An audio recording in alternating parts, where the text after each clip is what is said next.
C'est avec une belle voix de crooner que je vous accueille à la gare d'Ajmer. J'attends mon train pour Jodhpur. Il est en retard d'1 heure, donc tout est en ordre.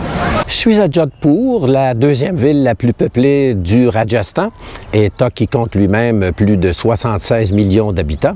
Mon arrivée ici par chemin de fer fut à nouveau rocambolesque. Mon départ de la gare de Pushkar a finalement eu 2 heures de retard et j'ai atteint l'objectif à 19 heures plutôt qu'à 17 heures.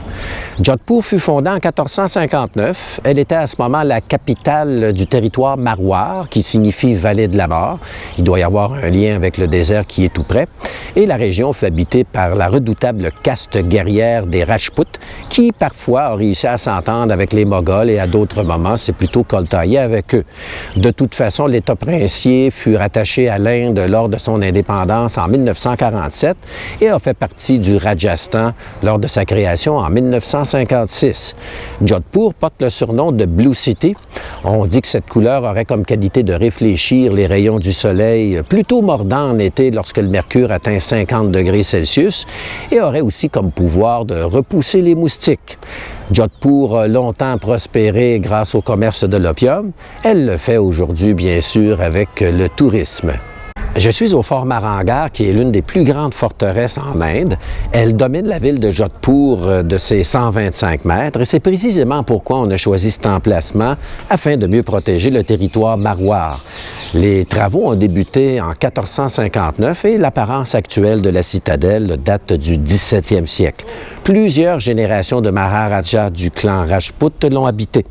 Jamais cette forteresse ne fut capturée, malgré parfois de longs mois de siège, ponctués de plusieurs coups de canon et d'assauts d'éléphants qui n'ont jamais brisé ses portes. Prêt pour une petite visite des lieux?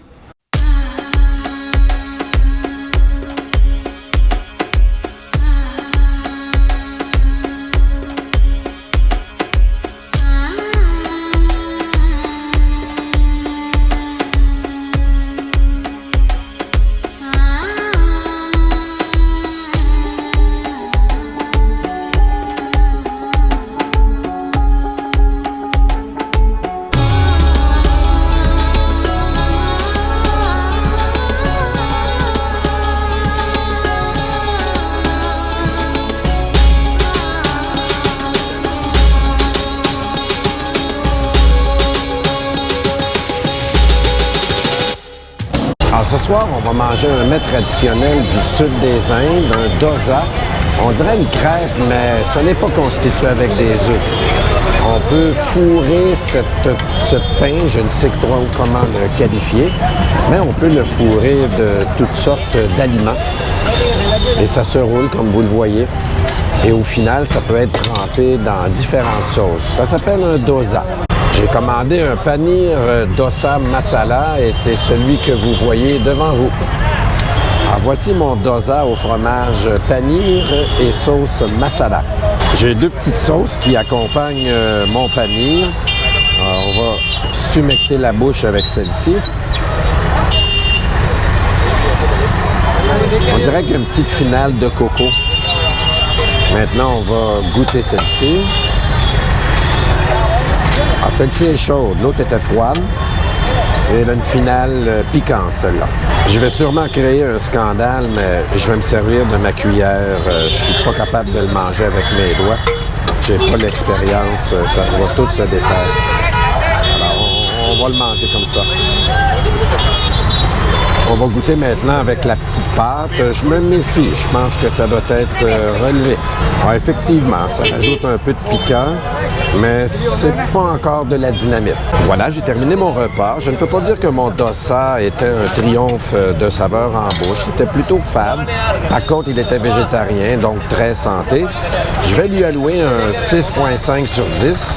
Ce repas m'a coûté 130 roupies, ce qui correspond à environ $1. Derrière moi, un Baoli, un puits à degrés. Je vous en avais présenté un à New Delhi. Celui-ci, à Jodhpur, s'appelle Torji Kajalra. Il a été construit en 1740 à la demande d'une reine de l'Empire Malwar. Derrière moi, la tour de l'horloge appelée Ghantaghar. Elle fut érigée entre 1880 et 1911 et depuis ce temps, le plus important marché de Jodhpur gravite autour de celle-ci. C'est réellement le point focal de la cité. Je renoue avec un certain luxe à Jodhpur, à l'hôtel Krishna Pradesh Heritage.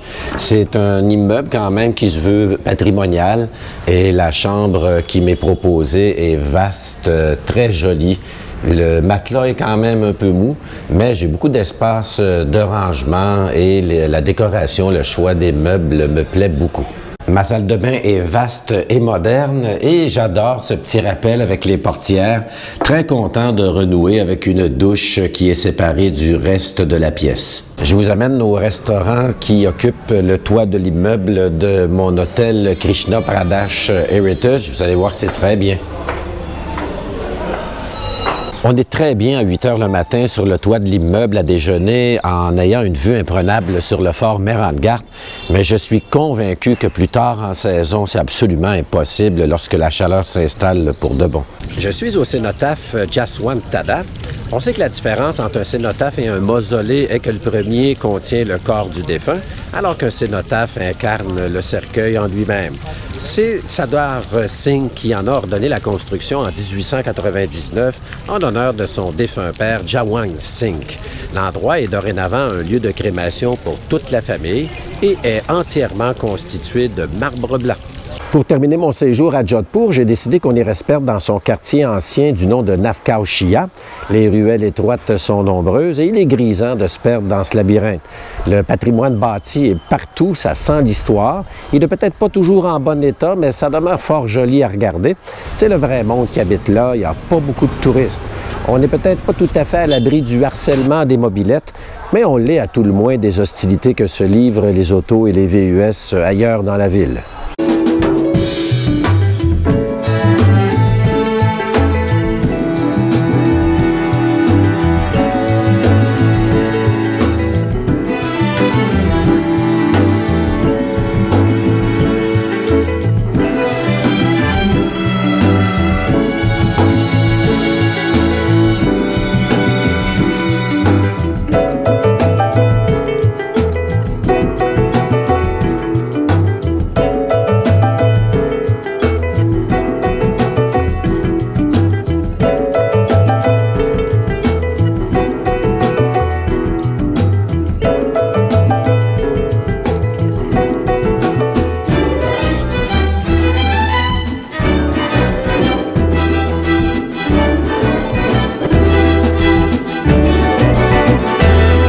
Me voici à Udaipur suite à une autre aventure cauchemardesque avec les chemins de fer indiens. Bien content d'être parvenu à destination. À côté de moi, le lac Pachora, ceinturé des collines Aravalli. Il a été artificiellement créé. D'autres autour de lui l'ont été également de la même manière. Et Udaipur porte le petit surnom de Venise de l'Est depuis ce temps. Beaucoup de personnes viennent s'y marier de par le romantisme de l'endroit. Udaipur est la capitale du royaume Mawar. C'est le Maharaja Rajput Uday Singh de la caste Sisodias qui en a ordonné la construction en 1553. Udaipur s'inscrit dans une trilogie avec les villes de Jodhpur et de Jalsmer au Rajasthan, puisque ces villes sont associées à des couleurs. Le blanc pour Udaipur, le bleu pour Jodhpur et le doré pour Jalsmer. Mais cette trilogie aussi l'est parce que 3 animaux sont associés à chacune des villes. Le cheval pour Udaipur, l'éléphant pour Jodhpur et enfin le chameau à Jalsmer. C'est que ces 3 animaux sont porteurs de messages et en les implorant, on a une chance d'en bénéficier. Le cheval incarne la force, l'éléphant la chance et le chameau peut être imploré puisqu'il suscite l'amour et apaiserait les tensions. J'ai 24 heures pour visiter Udaipur et m'imprégner des centres d'intérêt. Derrière moi, le City Palace, qui est le monument le plus imposant ici à Udaipur, il a servi à abriter la dynastie des Rajputs des Sisodias. Il faut savoir que la caste Rajput était constituée de plusieurs clans. C'est le Maharaja Uday Singh qui en a ordonné la construction en 1559 et les travaux se sont échelonnés sur 300 ans. C'est un merveilleux mélange d'architecture rajpoute et moghole, puisque ces derniers ont momentanément occupé les lieux à la fin du 16e siècle. L'endroit est immense, très grand. Il est composé de 11 palais. Je suis au lac Fetet Sagar, toujours entouré des jolies collines Aravalli. C'est l'autre principal plan d'eau ici à Udaipur et surprise, voire déception, il n'y a aucun accès aux berges, pas d'espace gazonné, pas de banc pour s'asseoir, tout le contraire.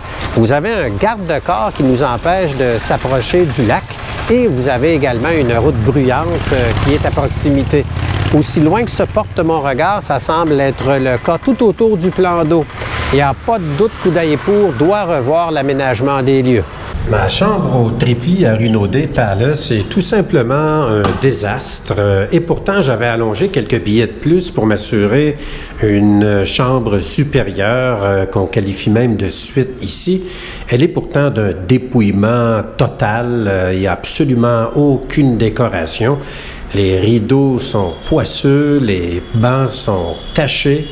Le lit, heureusement, est confortable, mais sinon, on dirait que l'hôtel ici est tout simplement à l'abandon et qu'à un certain moment, on va tout simplement le fermer parce qu'on refuse de l'entretenir. La salle de bain fait peur, la pomme de douche doit avoir 40 ans, le plancher autour du cabinet de toilette est taché de restes de peinture, il n'y a pas de miroir dans la pièce, on l'a placé ailleurs dans la chambre, dans un raccoin sombre qui le rend inutilisable. Alors bref, cette chambre est une vive déception. Je suis au bazar Bada et il éclipse celui d'Atipole où j'étais tantôt. La circulation y est moins folle, je n'ai pas dit tolérable, mais moins folle. Et les commerces sont plus nombreux et de proximité. C'est nettement mieux au Bada.